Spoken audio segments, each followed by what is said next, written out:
मैं अनिशा शेखर सिंह आप सभी का बिहार नॉर्मल के इस प्लेटफॉर्म पे स्वागत करती हूँ। ठीक है, आज हमारे साथ गुलाब शाह जी जुड़ी हुई हैं। इनसे इनके जर्नी के बारे में जानते हैं। कैसे इन्होंने बीपीएससी को क्रैक किया और 68 बीपीएससी के माध्यम से इन्होंने block ST SC welfare officer के रूप में चयनित हुई है। ठीक है, तो गुलाब शाह जी आपका बहुत बहुत स्वागत है यहाँ पे और बहुत बहुत बधाई आपकी सफलता पर आपको। थैंक ठीक यू है सो मच मैम। जी। अ, आप अपने बैकग्राउंड के बारे में जब बताइए, पृष्ठभूमि के बारे में बताइए, आपकी शिक्षा कहाँ से हुई, कैसे आप यहाँ तक आई, उसके बारे में थोड़ा बताइए। मैंने अपना इंटर और मैट्रिक अपने गृह जिला कटिहार से ही पूरा किया। उसके जी। बाद 2016 में मैंने उर्दू बंगला स्पेशल टीईटी की परीक्षा में शामिल हुई और उसमें जी। मेरा सिलेक्शन हो गया और 2016 में ही मैंने ज्वाइनिंग कर ली। और अच्छा। चूंकि ये बेसिक ग्रेड से था, क्योंकि इंटर के बाद से ही इसमें जा सकते थे बेसिक ग्रेड में, 1 to 5 की शिक्षिका के रूप में मेरा चयन हुआ और जी। 2016 में ही मेरा ग्रेजुएशन भी पूर्ण हुआ। तो मैं ज्वाइन की विद्यालय। उसके बाद 17-18 तो मुझे पता नहीं चला कि आगे मुझे क्या करना है। फिर हम्म। 19 के लास्ट में तो मेरे विद्यालय में बहुत सारे पदाधिकारियों का विजिट होता था। तो मुझे लगता था कि ये लोग जांच करने के लिए आए हैं। तो तब तक मुझे पता नहीं था कि मुझे भी इस फील्ड में जाना है। तो जांच करने के लिए आते थे तो मुझे लगता था कि ये लोग कौन लोग हैं। तो फिर मैं जी। अपने प्रधानाध्यापक से पूछती थी। पहले तो मैडम थी तो उनसे पूछती थी कि ये लोग कौन है, तो वो बोले स्कूल विजिट करने के लिए आते हैं, ये लोग बड़े ऑफिसर हैं। तो मुझे वहां से ऑफिसर के बारे में मुझे वहां पता चला कि मेरे मैं जहाँ पे हूँ मैं एक शिक्षिका हूँ, उसके बाद भी ऑफिसर होता है। अच्छा अच्छा। तो हाँ, तो मतलब हाँ, आप शिक्षिका के रूप में कार्य करते हुए बीपीएससी का तैयारी की और फाइनली सेलेक्ट हुई। ठीक है, तो काफी जी। चुनौतियों का सामना करना पड़ा होगा आपको इसके प्रिपरेशन के दौरान। ठीक है, तो आप उस मुझे काफी चुनौतियों को कैसे हैंडल की? बहुत सारे मुझे का डिफिकल्टीज मिलते होंगे, जैसे बुक्स नहीं है, सोर्स नहीं है, कोई गाइड करने वाला नहीं, इस टाइप का आ रहा होगा ना चुनौतियां, तो उसको आप कैसे बहुत टैकल आई की वहां पे? तो कैसे मैम, इसे पार बहुत आई पाई आप? चुनौती। पहले तो उन लोगों को देखती थी तो मुझे भी ऑफिसर बनने का पहला जुनून सवार हुआ। तो पहले हम्म। बार में तो मुझे कुछ समझ में आया नहीं। तो मेरे ही हम्म। विद्यालय के बगल में एक शिक्षिका का सिलेक्शन 55वीं 56वीं में हो गया था उनका। तो मुझे अच्छा। वहां से एक मोटिवेशन मिला। खैर उनको मैं पर्सनली जानती नहीं थी, लेकिन पता चला कि उस विद्यालय की एक शिक्षिका ने बीपीएससी में क्रैक करके बिहार एजुकेशन सेवा में वो गई। तो हम्म। मुझे भी कई सोर्सेज तलाश करने में काफी कठिनाई हुई। तो 2021 के कोरोना वायरस के दौरान, लॉकडाउन के दौरान, मैंने कई हम्म। सारे ऑनलाइन क्लासेस को देखा और नोट्स वगैरह मुझे ऑनलाइन दिखे। तो मैं आंसर राइटिंग ऐसे प्रैक्टिस करना शुरू कर दी कि मैं पहले चीजों को समझती हूँ। तो उससे उसको समझते हुए मैं सेल्फ स्टडी की ओर अपने आप को उन्मुख किया कि खुद से मैं चीजों को समझती हूँ, बीपीएससी के सिलेबस को समझती हूँ, कितने फेज में जी। एग्जाम होता है, पार्ट बाय पार्ट पीटी कैसे होता है, पीटी का ऑब्जेक्टिव टाइप क्वेश्चन कैसे पूछा जाता है, मेंस आंसर राइटिंग कैसे होता है, इसके बाद क्या पढ़ा हुआ है। तो 1 साल मुझे पूरा सिलेबस समझने में मैम लग गया था। अच्छा, मतलब आपकी मोटिवेशन आपके स्कूल में जो जांच के लिए ऑफिसर्स बगल के आते स्कूल थे में। वो रहे, हाँ है हाँ, ना? वो मेरे मोटिवेशन में वही रहे, चार जांच करने के लिए वो आते थे। जी, बहुत बढ़िया। अच्छा, ये बताइए, आपका ये जो जिसमें सिलेक्शन हुआ है, तो वो कौन सा अटेम्प्ट था? केवल अटेम्प्ट रहा ये आपका? ये मेरा तीसरा अटेम्प्ट था मैम। अच्छा। अ, इसमें आपका मीडियम क्या था? हिंदी मीडियम था मैम। अच्छा, बहुत बढ़िया।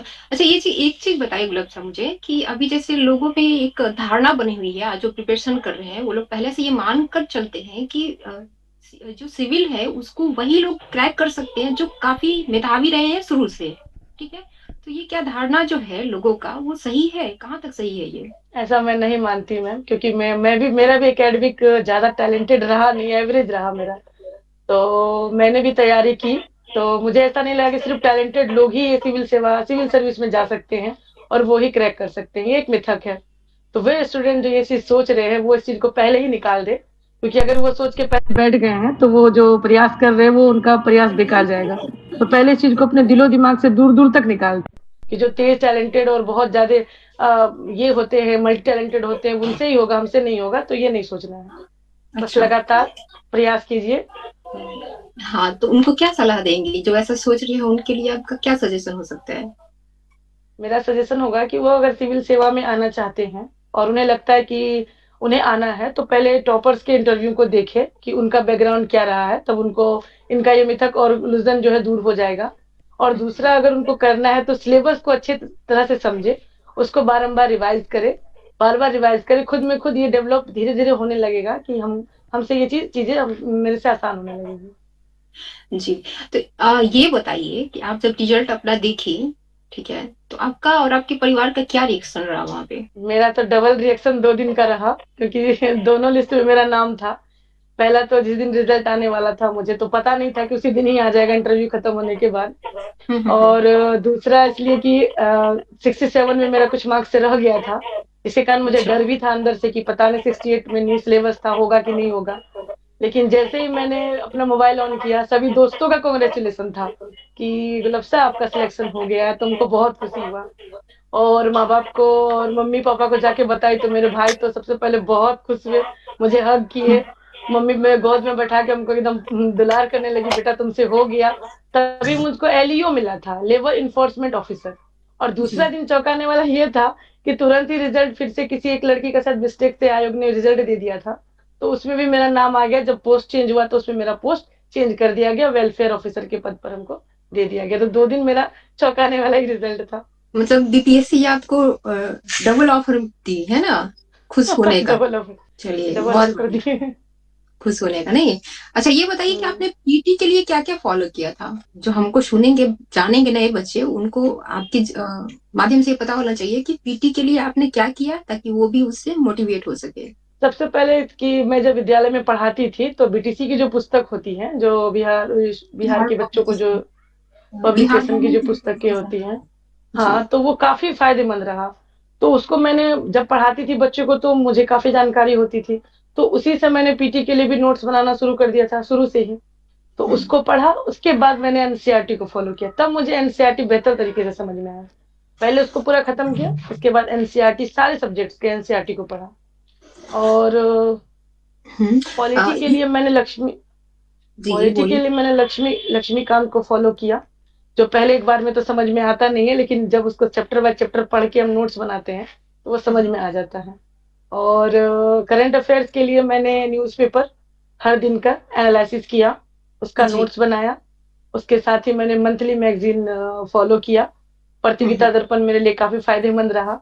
वैसे सर की भी अभी देखती हूँ मैं, पेपर कटिंग हमेशा वो पोस्ट करते रहते हैं। तो जब मुझे पेपर पढ़ने का समय नहीं मिलता था तो इसी ग्रुप के माध्यम से मैं पेपर्स को पढ़ती थी। तो मुझे काफी फायदेमंद मिला नोट्स के लिए, नोट्स बनाने के लिए और करंट अफेयर्स के लिए। मतलब एनसीईआरटी बहुत बड़ा रोल प्ले कर रहा है इस एग्जाम को क्रैक करने में, नहीं? यस अच्छा। मैम, क्योंकि पीटी का जो पैटर्न है वो चेंज हो गया, वो डेप्थ क्वेश्चन पूछती है। जी। जी।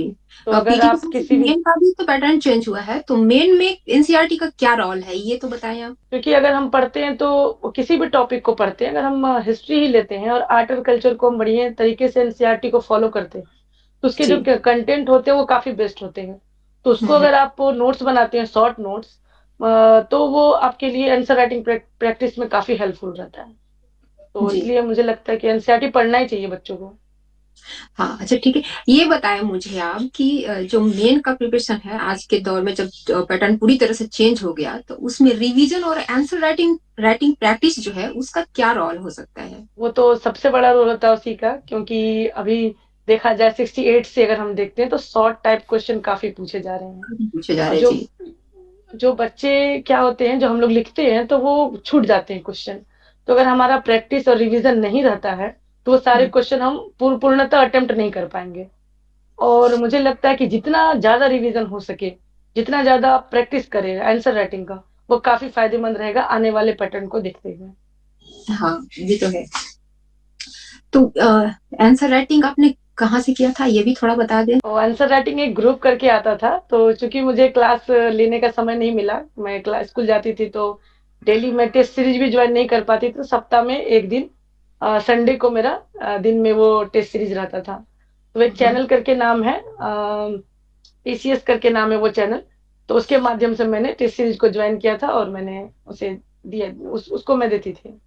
अच्छा, मेन के लिए आपने कौन कौन सा बुक फॉलो किया था? किससे बहुत ज्यादा हेल्प मिला आपको मेन क्लियर करने में? अ, सेक्शन वाइज अगर निबंध बता दें तो ज़्यादा बेहतर होगा। सबसे पहले तो मैंने जैसे कहा आपको एनसीईआरटी पॉलिटी के लिए, पॉलिटी जी। सेक्शन कवर उसी से हुआ मेरा। और उसी में ज्योग्राफी और साइंस और टेक्नोलॉजी के लिए मैंने करंट अफेयर पार्ट्स को ही पढ़ा था। और स्पेशल विजन आईएएस का साइंस एंड टेक्नोलॉजी आता है, मैंने उसको फॉलो किया था। और हिस्ट्री के लिए मैंने बिहार स्पेशल इम्तियाज अहमद सर का मैंने फॉलो किया था, जो कि मुझे आंसर लिखने में काफी हेल्पफुल रहा। और हिस्ट्री के लिए भी मैंने एनसीईआरटी को ही फॉलो किया था। और जैसा कि हुँ, 68 में निबंध था, तो मैंने यूपीएससी के जितने भी प्रीवियस ईयर क्वेश्चन पूछे गए थे यूपीएससी के, मैंने उसे उनकी जो बुक आती थी, दृष्टि की एक बुक थी, उसमें जी। जितने भी प्रीवियस ईयर क्वेश्चन थे उसमें वो सॉल्व करके वो डाले गए थे, तो मैंने उसको बारंबार प्रैक्टिस किया, तो मुझे निबंध में काफी हेल्प हुआ। बहुत बढ़िया। अ, ये बताएँ कि जो बीपीएससी अभी दे रहे हैं बच्चे, ठीक है? तो वो लोग अभी परेशान होते हैं कि किस इंस्टीट्यूट को जॉइन करें, नहीं करें, बार-बार वो मतलब ठगे भी जाते हैं, ठीक है? तो वैसे बच्चों को आप क्या बोलना चाहेंगी? क्या सेल्फ स्टडी बेहतर है या इंस्टीट्यूट में जाना बेहतर होता है? शुरुआत में तो सेल्फ स्टडी करना भी टफ होता है, क्योंकि उनको गाइडेंस चाहिए प्रॉपर, हुँ, कि हुँ। उसे पता रहे कि मैं जो तैयारी करे भटके ना ज्यादा। तो कोई भी हुँ, उन्हें जैसा भी इंस्टीट्यूट उनको लगता है कि वो आपके फायदे फायदे के लिए, मतलब आपको ज्यादा अच्छे से वो प्रोवाइड करा रही है, हर एक चीज के बारे में आपको एकदम बता रही है, सब चीज के बारे में, तो उनको आप फॉलो करें और वहां जाके पढ़े और उन पर पूर्णतः विश्वास रखे कि वो जो पढ़ा रहे हैं वो आपके फायदे के लिए पढ़ा रहे हैं। और ऐसी मेंटेलिटी अगर वो रखते हैं कि यहाँ हुँ। पढ़ाई नहीं हो रहा है, वो वहां जाके ज्वाइन करते हैं, वो कैसा पढ़ाएंगे, वो करते, तो ऐसे नहीं करना है उन्हें। एक जगह जहां भी पढ़ना है, एक जगह धैर्यपूर्ण वहां ही टेस्ट दे, वहां ही सब कुछ पढ़े, तब जाके उनको अच्छे गाइडेंस मिल जाएंगे। और एक जी। साल जब वो अच्छे से गाइडेंस उन्हें मिल जाएगा, तो मुझे लगता है तब सेल्फ स्टडी काफी फायदेमंद होने वाला है उनकी। मतलब शुरुआत में कोचिंग इंस्टीट्यूट है उनका रोल काफी वाइटल होता है इसमें, उसके बाद आप सेल्फ स्टडी पे फोकस कर सकते हैं, है मुझे ना? लगता है कि करना है, यस। जी। अच्छा ये बताएं कि जो अभी जो करंट पूछने का जो ढर्रा बना लिया है मेन में, ठीक है? तो वो काफी मतलब ब्रॉड हो गया है, वो काफी विस्तृत उसका एरिया है, ठीक है? तो एक मैगजीन से वो कर नहीं पा रहे हैं, तो कैसे बच्चे उसको इंटरलिंक करे? क्वेश्चन जो पूछ रहा है उसको कैसे समझे, उसको इंटरलिंक कैसे करे? सबसे बड़ा माध्यम अखबार है, रोज पेपर को पढ़े, उसका जी जी। एनालिसिस करे। अगर उनको हम्म। पेपर पढ़ने का समय नहीं मिल पा रहा है, तो यूट्यूब चैनल्स में, जैसा कि आप भी बहुत अच्छे क्लास ले रही हैं मैम, तो उनसे जुड़कर वो विस्तृत रूप से वो पढ़े बच्चे, ताकि वो उस चीजों को गहनता से जान पाए। वन लाइनर अब पढ़ के कोई होने वाला नहीं है, काफी अब वो अब कैजुअल हो गया वन लाइनर। अब उनको डेप्थ पढ़ना है, तो पेपर एनालिसिस जरूरी है।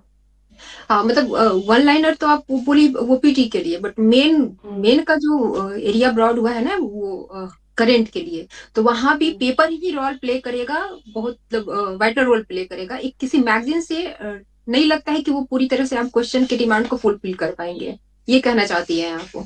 नहीं नहीं, दोनों कर सकते हैं आप। पेपर को भी प्रतिदिन दिन पढ़े, और जो वो मैगजीन पढ़ रहे हैं, और उन्हें वो हम्म। हर मंथ, जो मंथली आता है तो वो मंथली वो पढ़े मैगजीन को। जी जी, मतलब आपको मैगजीन के साथ साथ पेपर करना ही करना है, तभी पेपर आप को उस पढ़ना ही डिमांड है। को फुलफिल कर पाएंगे, नहीं तो अदरवाइज एक हाँ पार्ट यस मैम। लिखेंगे छूट जाएगा आपका, हाँ, है एक ना? पार्ट छूट जाएगा, यस मैम, यस। जी, तो इसके लिए तो बिहार नमन काफी सहयोग भी कर हाँ रहा है, ये, तो ध्यान नहीं हाँ देते हैं देखिए, देखा है आपने। हाँ, आप उसको एनालिसिस करवाती हैं पेपर को, मैंने मैंने वो भी देखा है जी कि जी। सर भेजते हैं लिंक, तो देखते हूँ मैं। हम्म।